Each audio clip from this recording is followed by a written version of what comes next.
Bonjour à toutes et à tous. Aujourd'hui, on s'attaque à une véritable icône, le Trek Doman SL5. La question qu'on se pose, elle est simple. Est-ce que c'est vraiment le vélo de route d'endurance ultime?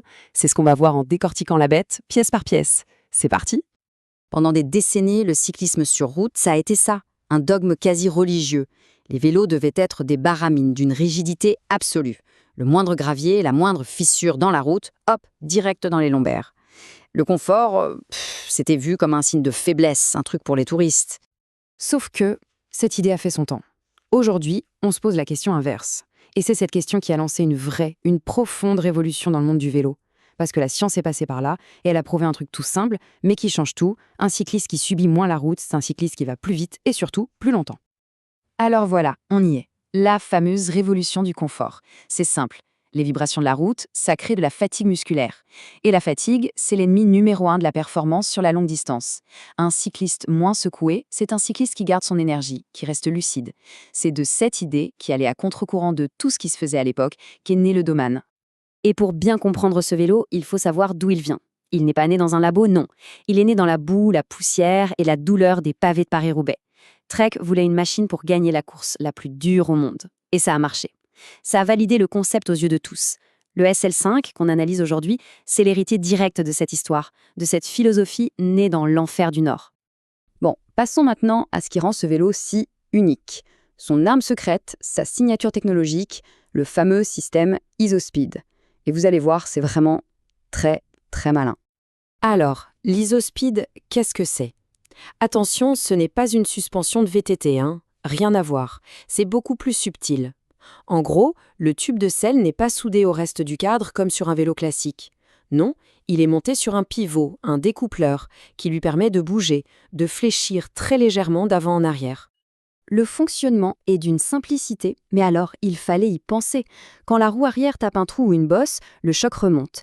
Mais au lieu d'arriver directement dans le dos du cycliste, il est absorbé par la flexion du tube de selle sur son pivot. C'est tout. Et le point crucial, c'est que ça ne marche que pour les chocs verticaux. Quand on appuie fort sur les pédales, le cadre reste parfaitement rigide. Il n'y a aucune perte de puissance. C'est le meilleur des deux mondes, tout simplement. Ok, donc c'est un vélo confortable, on a compris, mais l'histoire ne s'arrête pas là, loin de là. Le Doman, c'est un vélo qui a été pensé pour la vraie vie, avec des détails qui le rendent incroyablement polyvalent. Et voilà, le chiffre qui change tout, 38 mm. Retenez-le bien, c'est l'espace qu'il y a pour monter des pneus. Pour un vélo de route, c'est juste énorme. Et ça ouvre un tout nouveau champ des possibles. Avec un tel dégagement, le Doman n'est plus un simple vélo de route. Il devient ce qu'on appelle une machine all-road. Il peut passer du bitume lisse à une route défoncée, à un chemin de vigne ou même à une piste de gravier léger sans aucun problème. Attention, ce n'est pas un VTT, mais ça efface complètement la frontière entre la route et le chemin. C'est une liberté d'exploration qui change la donne. Et puis, il y a ce détail qui en fait n'en est pas un. Fini la petite sacoche de selle qui se balance sous la selle et qui fait du bruit. Le Doman intègre une trappe de rangement directement dans le cadre. C'est propre, c'est malin, ça abaisse le centre de gravité et surtout, le kit de réparation est toujours là, sur le vélo. Impossible de l'oublier. C'est juste brillant. Maintenant, parlons un peu équipement. Et surtout, pourquoi ce modèle, le SL5, est souvent considéré comme le point d'équilibre parfait de toute la gamme Doman? Eh bien, la réponse se trouve en grande partie du côté de la transmission. Ce tableau résume parfaitement la situation chez Shimano. Tout en haut, on a le Dura-S des pros, ultra léger, ultra cher. Juste en dessous, l'Ultegra pour les compétiteurs acharnés. Et puis, il y a le 105. Le 105, c'est le groupe qui bénéficie de toute la technologie et de la fiabilité des modèles du dessus, mais avec des matériaux un poil moins nobles. Le résultat, une performance quasi identique pour un coût bien plus maîtrisé, à l'achat comme à l'entretien. C'est le choix de la raison, le choix parfait pour ce type de cadre. Bon, la théorie, c'est bien beau, mais une fois qu'on est en selle, ça donne quoi? Qu'est-ce qu'on ressent? C'est le moment de rassembler tous ces éléments pour décrire l'expérience de pilotage. Sur le plat, la métaphore qui revient toujours, c'est celle du rouleau compresseur. Une fois qu'il a pris sa vitesse, son inertie et son confort incroyable lui permettent de conserver son élan de façon bluffante, surtout quand la route devient mauvaise. Là où d'autres vélos vous secouent et vous font ralentir, lui, il continue, il avale tout. En montée, soyons honnêtes, avec ses quasi 9 kg, ce n'est pas un poids plume. Ce n'est pas le vélo pour placer une attaque explosive.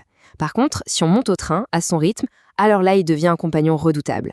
Sa position confortable et sa rigidité permettent de tenir un effort régulier et puissant sur de longues ascensions sans jamais avoir l'impression de taper dans un mur. Et en descente, la descente. Là, le mot qui vient à l'esprit, c'est assurance vie. La géométrie du vélo est très stable, les freins à disque sont puissants et constants, et le grip des gros pneus met en confiance. C'est simple, on se sent en sécurité absolue. On ose prendre plus d'angles, on freine plus tard.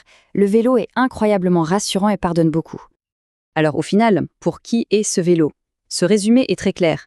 Si la priorité absolue, c'est le confort sur de longues, très longues distances, la polyvalence pour explorer un peu partout et ce sentiment de confiance, alors oui, c'est un grand oui. C'est un super investissement sur un cadre de grande qualité. Par contre, si l'objectif c'est de chasser le moindre gramme pour les courses de côte ou d'avoir un vélo super nerveux pour les critériums, alors il vaut mieux regarder ailleurs, par exemple vers les modèles Emonda ou Madone de la même marque. Et on va terminer là-dessus, sur cette question qui est presque philosophique et qui résume parfaitement l'esprit du domaine. Et si en fait, le confort était la nouvelle vitesse? Ça remet en question des décennies de certitude dans le cyclisme. Ça suggère qu'en préservant le corps du cycliste, on lui permet finalement d'aller plus vite et plus loin. Une réflexion qui montre à quel point ce vélo est parfaitement ancré dans notre époque.